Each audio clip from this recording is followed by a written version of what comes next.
On est au musée du Louvre là. Vous entrez dans les appartements de Napoléon III. Et je vous préviens, ici c'est pas du discret. Alors juste rapidement, Napoléon III, c'est le neveu de Napoléon Ier. Lui, il arrive bien après la Révolution. Il devient empereur entre 1852 et 1870. Donc, on n'est pas du tout au Moyen Âge, pas à la Renaissance non plus. On est dans ce qu'on appelle le Second Empire. Et ça change tout. Petit rappel ultra simple, la Renaissance c'est plus sobre, inspiré de l'Antiquité. L'Empire, donc Napoléon Ier, c'est déjà puissant, mais quand même structuré. Et Napoléon III, la Second Empire, on part en freestyle total. C'est le moment où on mélange absolument tout et on veut impressionner à fond les ballons.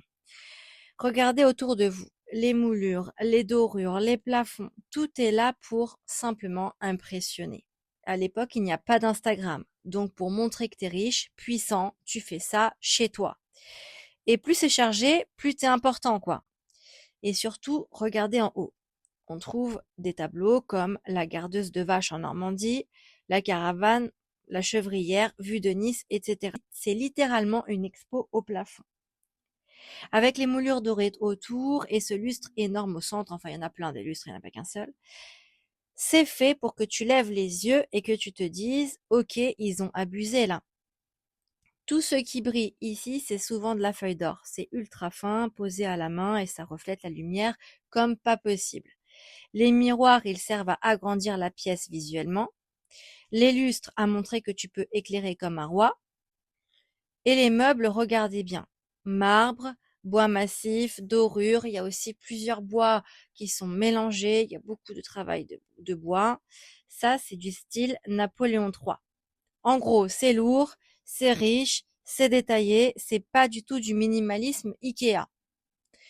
Là, on arrive dans cette grande pièce avec les canapés rouges là et les chaises. C'est un salon de réception. C'est ici qu'on reçoit les invités, qu'on discute, qu'on montre son statut. Tout est organisé pour voir, être vu, impressionné. C'est un peu le salon VIP de l'époque, tu vois. Aujourd'hui, on montre sa vie sur les réseaux et à l'époque, on construisait des pièces comme ça. Chaque détail est pensé pour envoyer un message. Eh mec, regarde mon niveau de vie. Finalement, on fait la même chose aujourd'hui, mais en version smartphone.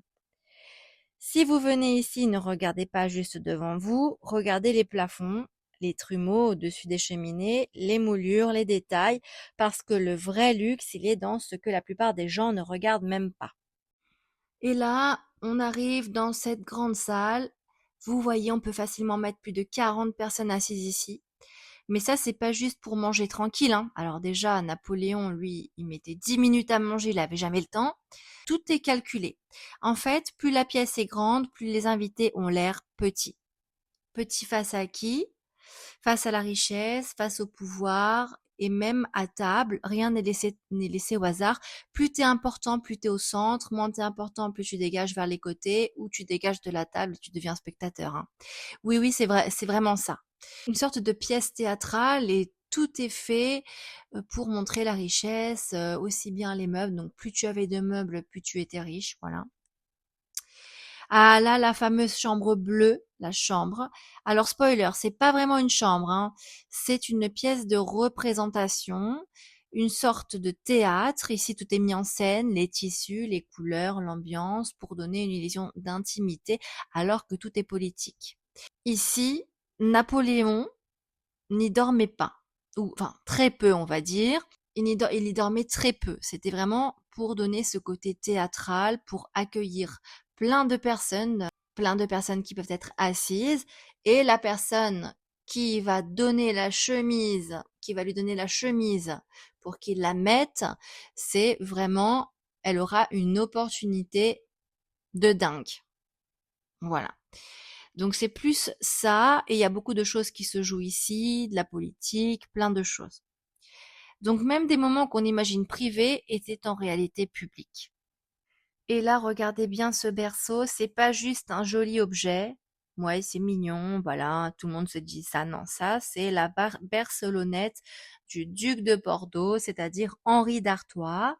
Alors lui, son histoire, elle est incroyable, hein. Il naît en 1820. Bon, moi, j'aime pas trop dire les dates parce que j'ai l'impression que tout le monde s'en fiche.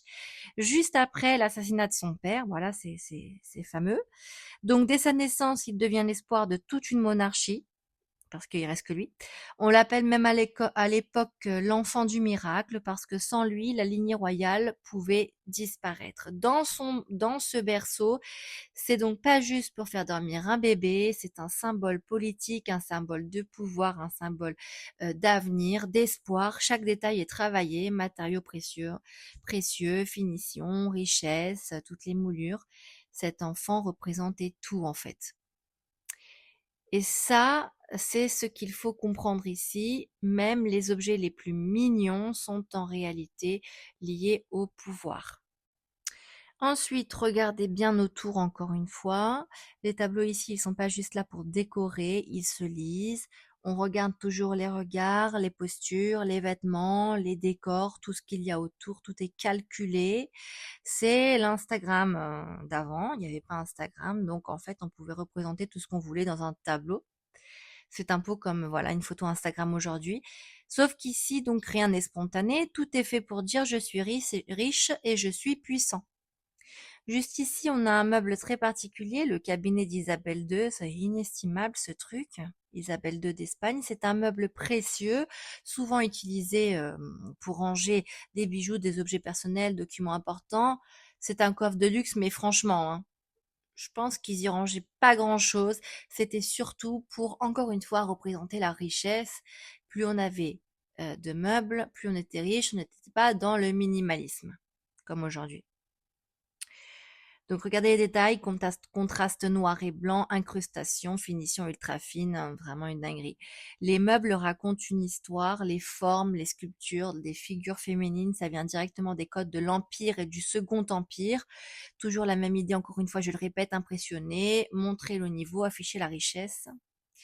Et là, le trône, avec le N de Napoléon, rien n'est laissé au hasard, même le petit coussin en dessous, c'est pour surélever les pieds, pour donner encore plus de magnificence à ça, toujours donner cette impression que l'empereur est au-dessus des autres. On est vraiment dans une mise en scène du pouvoir.